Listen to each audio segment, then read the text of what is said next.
ഇവിടെ വന്ന സ്ഥിതിക്ക് ഉറപ്പായിട്ടും കണ്ടിരിക്കേണ്ട കാര്യമാണിത്. അദ്ദേഹം ഉപയോഗിച്ചിരുന്ന മുറിയും വസ്തുക്കളെയൊക്കെ ഒന്ന് കാണാനുള്ള ഭാഗ്യം നമുക്കും കിട്ടാൻ പോവുകയാണ്.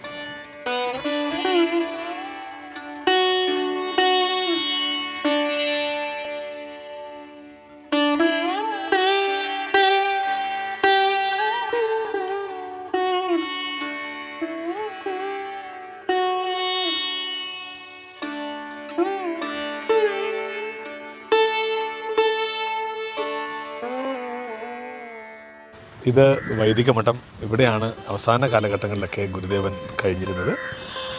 ഇവിടേക്കാണ് ഗുരുദേവനെ സന്ദർശിക്കാനായിട്ട് രവീന്ദ്രനാഥ് ടാഗോറും മഹാത്മാഗാന്ധിയൊക്കെ വന്നു പോയത്.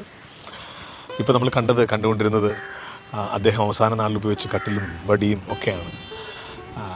ഒരു ഏറെ ചരിത്ര പ്രാധാന്യമുള്ള യുഗപുരുഷൻ വസിച്ചിരുന്ന മണ്ണിൽ നിൽക്കുമ്പോൾ വല്ലാത്ത ഒരനുഭൂതി.